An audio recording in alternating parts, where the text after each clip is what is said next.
ಅಲ್ರಿ ಬರ್ರಿ ಅಂತ ಅಲ್ಲ ಬನ್ನಿ ನೀವೇ ಬನ್ನಿ ಸ್ಪಾಟಿಗೆ. ಸಂತೋಷ್ ಅವರೇ ನೀವೇ ಬನ್ನಿ ಇಲ್ಲಿಗೆ, ನೋಡಿ ಜನ ಎಷ್ಟು ಜನ ನಿಂತ್ಕೊಂತೀರಿ ಅಂತೇಳಿ. ನಾನು ಸುಳ್ಳು ಹೇಳ್ತಾ ಇದ್ದೆ, ಲೈವ್ ಇದೆ, ಬೇಕಾದ್ರೆ ಬನ್ನಿ. ಹಾ ಹೇಳಿ. ಹಾ ಸರ್, ಇಲ್ಲಿ ಜನರಿಗೂ ನಾನು ಕೇಳಿದೆ ಸರ್, ನಮ್ಮ ಮನೆಗೆ ಬಂದು ಅವ್ರು ಕೊಡ್ತಾ ಇಲ್ಲ, ಹಾಗಾಗಿ ನಾವು ಬಂದು ರಸ್ತೆ ನಿಂತ್ಕೊಂಡಿದ್ದೀವಿ, ಸಿಲಿಂಡರ್ ಸಿಕ್ಕಿದ್ರೆ ಸಾಕೈತೆ ಅನ್ನೋ ಪರಿಸ್ಥಿತಿ ಇದೆ. ಹಾಗಾಗಿ ಅವರು ಡೆಲಿವರಿ ಮನೆಗೆ ಕೊಟ್ಟರೆ ನಾವು ಯಾಕೆ ಬರೋಣ ಅಂತ ಹೇಳ್ತಿದ್ದಾರೆ ಜನ.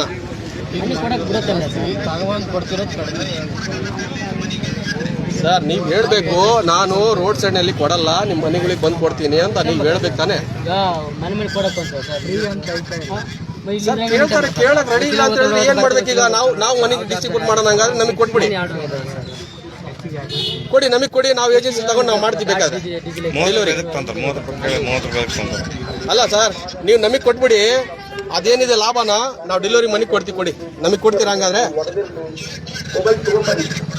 ಹಾ, ಮತ್ತೆ ನೀವು ನಿಮ್ಮವ್ರನ್ನ ಇಟ್ಕೊಂಡು ಮಧ್ಯವರ್ತಿಗಳನ್ನ ಇಲ್ಲಿ ಡೆಲಿವರಿ ಬಾಯ್ಸ್ ಹತ್ರ 30 ರೂಪಾಯಿ ತಗೊಂಡಿರಲ್ಲ. 30 ರೂಪಾಯಿ 30 ರೂಪಾಯಿ ಜಾಸ್ತಿ ತಗೊಳಕತ್ತಾರೆ. ಇದು ಯಾವ ನ್ಯಾಯ?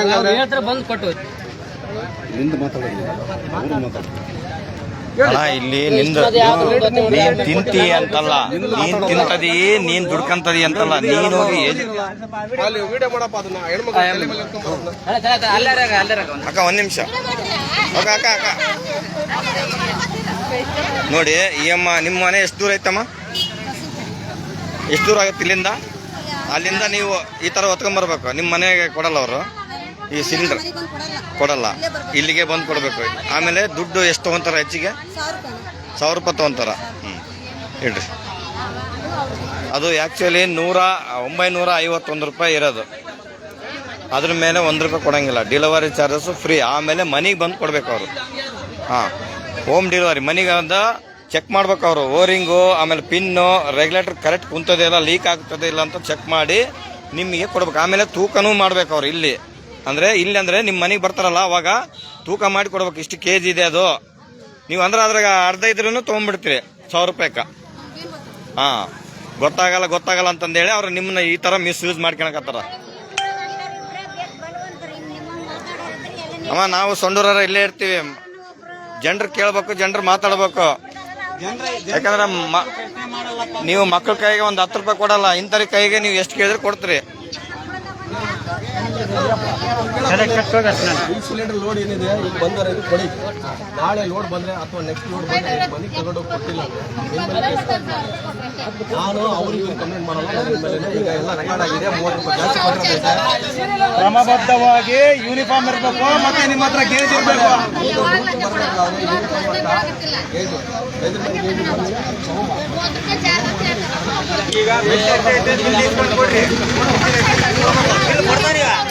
ಬಿಲ್ ಮೇನ್ ಬಿಲ್ ಇಸ್ಕೋಬೇಕು. ಮತ್ತೆ ಬಿಲ್ ಕೇಳ್ಬೇಕು ನೀವು. ಅಕ್ಕ, 1 ನಿಮಿಷ ಕೇಳ್ರಿ. 40 ಲಕ್ಷ ಅದು ವಾರಂಟಿ ಇರ್ತದೆ ನಿಮಗೆ. ಕುಟುಂಬಕ್ಕೆ ಏನಾನ ಬ್ಲಾಸ್ಟ್ ಅದು, ನೀವು ಬಿಲ್ ಇಲ್ಲ ಅಂದ್ರೆ ಹೆಂಗ್ ಕ್ಲೈಮ್ ಮಾಡ್ಕೊಂತೀರಿ? ಬಿಲ್ ಇಲ್ಲ ಅಂದ್ರೆ ಹೆಂಗ್ ಕ್ಲೈಮ್ ಮಾಡ್ಕೊಂತೀರಿ? ಒಂದು ಸಿಲಿಂಡರ್ಗೆ 40 ಲಕ್ಷ ಒಂದು ಕಸ್ಟಮರ್ ಬುಕ್ ಇರ್ತದಲ್ಲ, ಅದು 40 ಲಕ್ಷ ಇನ್ಸೂರೆನ್ಸ್ ಇರುತ್ತೆ ಅದಕ್ಕೆ. ಏನಾನ ಆತಂದ್ರೆ ಇನ್ಸೂರೆನ್ಸ್ ಹೆಂಗ್ ಕ್ಲೈಮ್ ಆಗ್ಬೇಕು ನಿಮ್ಗೆ ಬಿಲ್ ಕೊಟ್ಟಿಲ್ಲ ಅಂದ್ರೆ?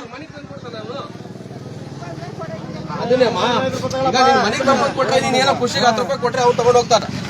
ಅದು ನೀವು 10 ರೂಪಾಯಿ ಖುಷಿ ಕೊಡ್ಬೋದು, ಮನೆಗೆ ತಂದು ಕೊಟ್ರೆ. ನೀನಾಗಿ ಮನೆಗೆ ತಗೊಂಡು ಕೊಟ್ರೆ ಕೊಡು. ನೀನೇ ಇಲ್ಲಿ ಒತ್ಕೊಂಡ್ಬಂದಿಯ ತಲೆ ಮೇಲೆ. ಸಮಯ ವ್ಯರ್ಥ. ಮತ್ತೆ ಆಮೇಲೆ ನಿಮಗೆ ಅದರಲ್ಲಿ ಏನು ಸಮಸ್ಯೆ ಆಗಿದೆ, ಅದು ಓರಿಂಗ್ ಐತೋ ಇಲ್ಲೋ, ಪಿನ್ ಐತೋ ಇಲ್ಲ ಅಂತ ನಿಮಗೆ ಗೊತ್ತಾಗಲ್ಲ. ಮತ್ತೆ ಆಮೇಲೆ ಬಿಲ್ ಇಸ್ಕೊಳಲ್ಲ. Bill main ಇಸ್ಕೋಬೇಕು. ಹುಡುಗ ಅಡಿಗೆ ಮಾಡೋ ಹುಡುಗ ಚೆಕ್ ಮಾಡಿ ಮತ್ತೆ ಇಲ್ಲಿಗೆ ಹೋಗಿ ಖಾಲಿ ಸಿಲಿಂಡರ್ ರಬ್ಬರ್ ಹಾಕಿ ಹಂಗೆ ಆಗತ್ತೆ, ನಮ್ಗೆ ಆಗತ್ತೆ ನೋಡ್ರಿ. ಮತ್ತೆ ಇವಾಗಾದ್ರೆ ಎಚ್ಚೆತ್ಕೊಳ್ರಿ. ಇವಾಗ ಜಾಡ ಇದ್ದ ಸ್ವಲ್ಪ ಈಗ ಬಿಲ್ ಇಲ್ಲ ಅಂತಂದ್ರೆ ಏನಲ್ಲ. 1 ನಿಮಿಷ ಏನ್ ಹೇಳಿ. ಈಗ ಬಿಲ್ ಇಲ್ಲ ಅಂತಂದ್ರೆ ಏನೋ ಆತ ಅಚಾನಕ್ ಏನಾಯ್ತು, ಸರ್ಕಾರದವ್ರು ಏನ್ ಮಾಡ್ತಾರ, ನೀನ್ ತಗೊಂಡು ಏನಾದ್ರು ಬಿಲ್ ಕೊಡ್ರಿ ಅಂತ ಕೇಳ್ತಾರೆ. ಅವಾಗ ಏನ್ ತಗೊಂಡು ಅವಾಗ 40 ಲಕ್ಷ ಇನ್ಸೂರೆನ್ಸ್ ಕ್ಲೈಮ್ ಆಗ್ಬೇಕಲ್ಲ. ಕುಟುಂಬಕ್ಕಲ್ಲಿ ಏನ ಈಗ ಮೇನ್ ಕುಟುಂಬದಲ್ಲಿ ದುಡೇನೆ ಏನಾನ ಆಯ್ತು ಪ್ರಾಬ್ಲಮ್, ಅವಾಗ ಯಾರು ಕುಟುಂಬದ ಯಾರು ನೋಡ್ಬೇಕು? ಮತ್ತೆ ಬಿಲ್ ಇಸ್ಕೊಳ್ರಿ, ಕೊಡ್ರಿ. ಅದು ಏನಾಯ್ತು ಅದು ಒಂದು 45 ದಿವಸಕ್ಕೆ ಬುಕ್ ಮಾಡ್ರಿ. ಇವಾಗ ಕೊಡಲ್ಲ. ಕೊಡ್ರಿ ಅಂತ ಕೇಳ್ಬೇಕು. ಕೊಡಲ್ಲ ಅಂತಂದ್ರೆ ಅವ್ರು ನೀವು ಯಾವಾಗ ಕೇಳೋದಿಲ್ಲ ಅವ್ರು ಕೊಡಲ್ಲ. ಮತ್ತೆ ಅಲ್ಲಿ ಇವಾಗ ಏನಾದ್ರು ಯುದ್ಧ ಸ್ಟಾರ್ಟ್ ಆತಲ್ಲ, ನಾವಾಗಿಂದ ಬಿಲ್ಲ ಕೊಟ್ಟಿಲ್ಲ ನಮ್ಗೆ. ಕೊಡ್ರಿ ಅಂತ ಕೇಳ್ಬೇಕು. ಬಿಲ್ ಕೊಡ್ರಿ. ಅಕ್ಕ, ಈಗ ಒಂದು ಜೊತೆ ಚಪ್ಪಲಿ ತಗೊಂತೀರಿ, ಅದಕ್ಕೆಲ್ಲ ಎಷ್ಟೆಲ್ಲ ಯೋಚನೆ ಮಾಡ್ತೀರಿ, ಸೈಜು ಡಿಸೈನ್ ಎಲ್ಲ ನೋಡ್ತೀರಿ. ಇವಾಗ ನಮ್ ಕೈಲಿ ಇಲ್ಲದ ಅಲ್ಲಿ ಕೊಡ್ಲಿದ್ದು ಏನಂತ ಮಾತಾಡೋಣ. ಈಗ ಕೇಳ್ರಿ, ಆನ್ಲೈನ್ ಅಲ್ಲಿ ನೀವು ಡೈರೆಕ್ಟ್ ಆಗಿ ಕೊಡಲ್ಲ ಅಂತಾರ ಅವರು. ಅಲ್ಲಿ ನಾವು ಕಳಿಸಿರ್ತೀವಿ. ನೋಡ್ರಿ ಇಲ್ಲಿ ಈ ನಂಬರ್ ಇಲ್ಲ ಹೆಡ್ ಆಫೀಸ್ ಇಂದಿದ್ದು ಫುಡ್ ಇನ್ಸ್ಪೆಕ್ಟರ್ ನಂಬರ್ ಐತಾ, ತಾಲೂಕ್ ಆಫೀಸ್ನಾಗ ಇರ್ತಾರ ಫುಡ್ ಇನ್ಸ್ಪೆಕ್ಟರ್. ಅಟ್ಲೀಸ್ಟ್ ಅಂತವನ್ನೆಲ್ಲ ತಿಳ್ಕೊಬೇಕ್ರಿ ಸರ್. ನಮ್ಮ ಹತ್ರ ಏಜೆನ್ಸಿ ಅವ್ರು ಏನಂತ ನಾವು ಅಲ್ಲಿ ಬಿಲ್ ಕಳಿಸಿರ್ತೀವಿ ಅಂತಾರೆ. ಇವಾಗ ಬೆಳಗ್ಗೆ ಹೋಗಿ ಪಾಸ್ ಬಿಲ್ ತೋರಿಸಲ್ಲ. OTP ನಾನು ಇಲ್ಲಿ ಬಂದು ನಾನು ಕೊಡ್ತೀನಿ, ನಾನು ಕೊಡಲ್ಲ ಅಂತಾರೆ ಸರ್. ಇವಾಗ ಬುಕ್ ಮಾಡಿದ ತಕ್ಷಣ ನಿಮ್ಗೆ ವಾಟ್ಸಪ್ ನಂಬರ್ ಬರುತ್ತೆ. ಫುಡ್ ಇನ್ಸ್ಪೆಕ್ಟರ್ ಹೋಗೋಣ, ಅಲ್ಲೇ ಒಂದು ಕಂಪ್ಲೇಂಟ್ ಕೊಟ್ಟು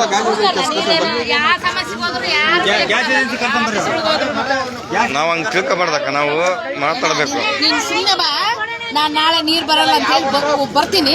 ನೀನ್ ಸುಮ್ನೆ ನಿಂದ್ರೆ ಅವ್ರು ಏನ್ ನಮಗೆ ಮರ್ಯಾದೆ ಕೊಡ್ತಾರ ಅಂತ ನಿಮ್ಗೆ ಗೊತ್ತಾಗತ್ತೆ. ಅವ್ರು ಏನ್ ನಮಗೆ ಮರ್ಯಾದೆ ಕೊಡ್ತಾರ ಅಂತ ನಿಮ್ಗೆ ಗೊತ್ತಾಗ್ತದೆ. ನಾವು ಹೋಗಿ ಬಂದಿವಿ ಆಗ್ಲೇ 2-3 ಸರಿ ತಾಲೂಕ್ ಆಫೀಸ್ಗೆ ಹೋಗಿ ಬಂದಿವಿ. ನೀವೇನು ಮಾಡ್ಬೇಡ್ರಿ, ಸುಮ್ನೆ ನಿಂದ್ರಿ. ಅವ್ರು ನಾನು ಕೇಳ್ತೀನಿ, ಇಷ್ಟೇ ಕೇಳ್ತೀನಿ, ಏನಪ್ಪ ನೀರ್ ಬಂತಾವ, ಅವ್ರು ಏನ್ ನಮ್ಗೆ ಹೇಳ್ತಾರಲ್ಲ ನಿಮ್ಗೆ ಗೊತ್ತಾಗ್ತದೆ. ನಾವ್ ಇವಾಗ ನೀವು ಹೇಳಿದ್ರೆ ಇಲ್ಲಿ ಜನಪ್ರತಿನಿಧಿಗಳು ಅಂತಿರ್ತಾರೆ, ಗೆಲ್ಲಿ ಸಿಗ್ತಾರಲ್ಲ ಓಟ್ ಹಾಕಿ ಅವ್ರು. ಯಾರು ಬರಲ್ಲ. ಹಾ, ಮತ್ತೆ ಆದ್ರೆ ಇನ್ನು ಮುಂದೆ ಆದ್ರೂ ನೀವು ಎಚ್ಚೆತ್ಕೋಬೇಕು. ಒಬ್ಬರಾದ್ರೆ ಈಗ ನಾನ್ ಮಾಡ್ಬೋದು, ನಾನ್ ನನ್ನ ಸಂಘೆ ನೀನ್ ಮಾಡ್ಕೊಳಮ್ಮ, ನಿನ್ಗೇನು ನಾವೆಲ್ಲಿ ಬರಕ್ ಹೋಗೋಣ ಅಂತಾರ. ಅದೇ ಮತ್ತೆ ಎಲ್ಲರೂ ಹೇಳ್ತಾರೆ, ನೀವು ಒಂದೇ ಅಲ್ಲ, ನೀವು ಒಂದೇ ಒಗ್ಗಟ್ಟಾಗಬಾರ್ದು, ಎಲ್ಲರೂ ಒಗ್ಗಟ್ಟಾಗ್ಬೇಕು ಅಂತ ಹೇಳೋದು. ಜನ ಒಗ್ಗಟ್ಟಾಗಿ ಕೇಳ್ಬೇಕು.